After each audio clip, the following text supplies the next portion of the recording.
हमारे भाई इंजीनियर अजय कुशवाहा जी के शुभचिंतक हैं, उनके प्रति इनको संवेदना है।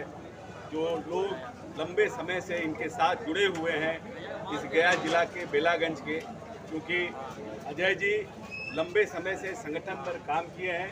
पहले भारतीय जनता पार्टी के साथ थे, जिले के एक व्यवसायिक प्रकोष्ठ के भारतीय जनता पार्टी के अध्यक्ष थे, प्रखंड के अध्यक्ष रहे, महामंत्री रहे और उसके बाद उपेंद्र कुशवाहा जी के साथ थे। पिछली बार उन्होंने चुनाव भी लड़े थे, लेकिन संयोगवश उस समय इनके भाई साहब हमारे साथ थे। तो हर भाई को लगता है कि जब एक भाई हमारा वहाँ है ही है तो हम उस पार्टी में जाके क्या करें। तो ये दूसरी पार्टी में अपनी राजनीति को आगे बढ़ा रहे थे। लेकिन पिछले लोकसभा चुनाव में जब इनके भ्राताश्री हमारी पार्टी को छोड़कर चले गए तो भाई रमेश कुशवाहा जी इन पर लंबे समय से इनके बारे में चर्चा पार्टी के अंदर और इनसे भी कर रहे थे और इनसे आग्रह कर रहे थे कि जिनको आप आइडियल मानते हैं, जिनको आप नेता मानते हैं, जिनके बारे में आप हमेशा प्रशंसा करते हैं, अब आप इनके साथ चले आइए। लेकिन दुविधा में थे। कोई भी व्यक्ति जब लंबे समय तक किसी पार्टी के साथ काम करता है तो दोबारा उस पार्टी को छोड़कर आने में निश्चित रूप से उसको दुविधा होती है, संशय होता है और चाहता है कि जो लंबे समय से हमारे साथ हमारे लोग जुड़े हुए हैं, हम उनके राय विचार और उसके परामर्श के बाद ही कोई निर्णय लें, जिससे हमारे साथ जो लोग हैं उनको ये न लगे कि जिस नेता को हम इतने लंबे समय से अपने साथ हो रहे थे उस नेता ने अपने स्वार्थ में हमको छोड़ करके कहीं चला गया। और रमेश कुशवाहा जी को उन्होंने वादा किया कि हम अपने लोगों के साथ बैठकर विमर्श करेंगे और उसके बाद कोई निर्णय लेंगे। कि कोई भी राजनीतिक नेता का जो संगठन के साथ काम करता है उसके लिए ये मिनिमम रिक्वायरमेंट है कि वो अपने लोगों के साथ बात करे, उसके साथ चर्चा करे और अपने लोगों को विश्वास में लेकर कोई निर्णय करे। और हम अजय भाई को धन्यवाद देते हैं कि न सिर्फ एक संगठन के आदमी हैं, लंबे समय से राजनीतिक दलों के साथ जुड़े हुए हैं। यहाँ से जितने लोकसभा के प्रत्याशी रहे हैं लगभग ज़्यादातर लोगों के चुनाव अभिकर्ता के रूप में चुनाव का संचालन भी करने का काम किए हैं। हम आप सब लोगों से वादा करते हैं कि हम कोई पार्टी के बहुत बड़े नेता तो नहीं हैं, लेकिन नीतीश जी के साथ हमारा एक अच्छा संबंध है। पार्टी में जो हमारे नेतागण हैं उनसे मेरा अच्छा संबंध है। निश्चित रूप से जिस तरह से अजय कुशवाहा जी ने इस समय हमारी पार्टी में अपना समर्थन देने का काम किया है अपने लोगों के साथ, अकेले ये नहीं कि अजय कुशवाहा जी आ गए, अपने तमाम शुभचिंतकों और अपने संवेदनशील जो इनके प्रति लोग हैं उनके साथ मनोरमा जी को समर्थन देने का जो निर्णय लिया है, हम पूरी पार्टी माननीय नेता के साथ इनका हार्दिक अभिनंदन और पार्टी में स्वागत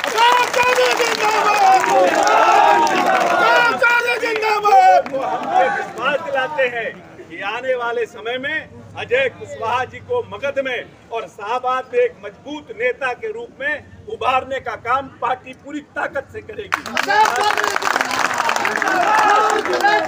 2025 के चुनाव में बल्कि उसके पहले चुनाव के बाद कैसे इनकी ताकत बढ़े, कैसे इनकी राजनीतिक क्षमता बढ़े, कैसे इनकी सामाजिक सरोकार को हम बढ़ाने का काम करें, पूरी पार्टी ताकत लगाकर अजय कुशवाहा जी को इस मगध के इलाके में एक मजबूत नेता के रूप में उभारने का काम करेगी। ये हम आपसे वादा करते हैं।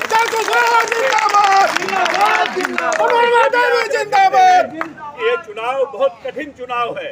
लंबे समय से कोई राजनीतिक दल यहाँ पर लगभग 25-30 वर्षों पर अपना कब्जा जमाए हुए है और उनका कार्यकलाप भी बहुत जिसको बोलते हैं संवेदनशील और जनता के प्रति जागरूक कार्यक्रम नहीं रहा है।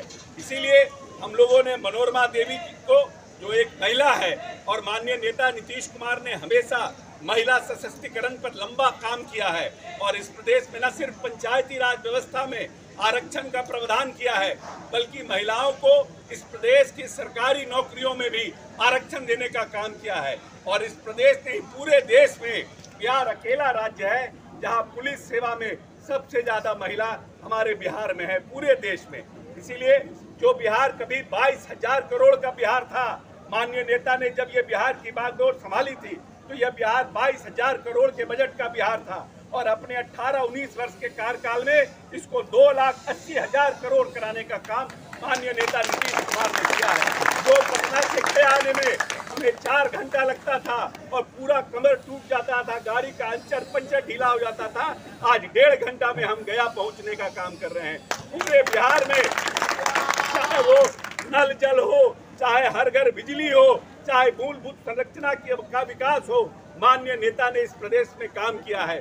कृषि के क्षेत्र में पिछले 5 वर्ष का राष्ट्रीय कृषि क्रमण पुरस्कार जो भारत के देश में कभी बिहार को नहीं मिला, पिछले 5 वर्षों से बिहार को मिल रहा है।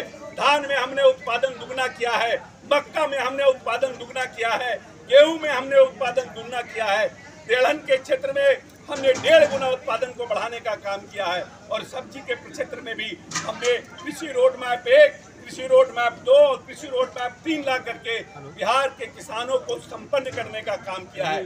जो नेता दूरदर्शी होता है, जिस नेता के पास आने वाली पीढ़ी के भविष्य के लिए योजना होती है, जो नेता अपने आने वाली पीढ़ी को संवारना चाहता है, वही नेता एक अच्छा नेता कहलाता है। और हम मानते हैं कि हम भाग्यशाली हैं कि इन 15-20 वर्षों में जो ये पूरा मगध नक्सलवाद और जातीय उन्माद से लहूलुहान था, और माननीय नेता नीतीश कुमार के आगमन के बाद एक भी कोई घटना इस पूरे मगध और शाहबाद के इलाके में नहीं हुआ है।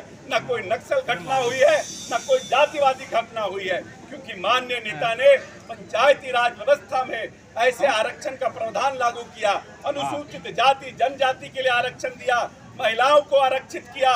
और वैसे लोग जो कभी मुखिया के दरवाजे जाने पर सोचते थे कि पता नहीं मुखिया जी हमको ठीक से बैठाएंगे कि नहीं बैठाएंगे, मुखिया जी मेरी बात सुनेंगे कि नहीं सुनेंगे, वैसे लोगों को माननीय नेता ने इस प्रदेश में जिला परिषद का अध्यक्ष, मुखिया और पंचायत समिति का सदस्य बनाने का काम किया। एक नई राजनीतिक पीढ़ी को इस प्रदेश में बिहार में खड़ा करने का काम किया है। इसीलिए आइए हम सब एकजुट होकर माननीय नेता नीतीश कुमार के नेतृत्व में एनडीए के परचम को इस प्रदेश में मजबूती के साथ खड़ा करें। बिहार में जो परेशानियां थी, बिजली की, मूलभूत संरचना की, किसानों की, वो कम से कम बहुत सी समस्याओं का समाधान हुआ है। अब बिहार बहुत तेजी से बड़ा छलांग लगाने को तैयार है।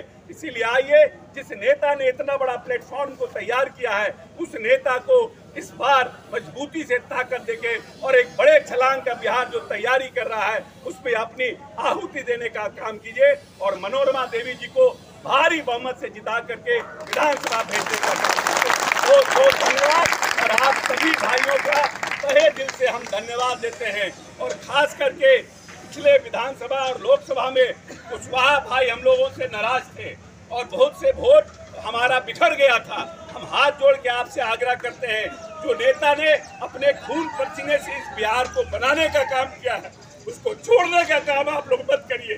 कुर्मी और कुशवाहा खास करके एक ऐसा मजबूत ताकत है नीतीश कुमार का, अगर वो बिखर जाएगा तो जो बिहार बड़ा छलांग लगाने की तैयारी कर रहा है उसमें कमी हो जाएगी। और याद कीजिए, आज से 15-20 वर्ष पहले का बिहार जहाँ जंगल राज था, एक स्कॉर्पियो में 4-4 राइफल लेके लोग चढ़ते थे। इस प्रदेश के न डॉक्टर सुरक्षित थे, न व्यापारी सुरक्षित थे, और एक डॉक्टर और बच्चों का अपहरण होता था। अपहरण उद्योग का नींव इसी बिहार में पड़ा था, और जो लोग सत्ता में थे उन्होंने इस अपहरण उद्योग को ताकत देने का काम किया था। इसीलिए आइए, बिहार संवर रहा है, बिहार अपनी नई करवट लेने को तैयार पड़ा है। और जो बिहार अपनी पूरी, जिसको बोलते हैं अपनी इतिहास और वैभवशाली परंपरा के लिए जाना जाता था, जहां पर हमारा नालंदा और विक्रमशिला जैसे विश्वविद्यालय होते थे, जहां पर सम्राट अशोक जैसा राजा होता था, उस बिहार को संवारने का समय है। इसीलिए किसी के बहकावे में नहीं आना है, नीतीश कुमार की ताकत को और बढ़ाना है और एक नए बिहार का कीर्तिमान तैयार करना है।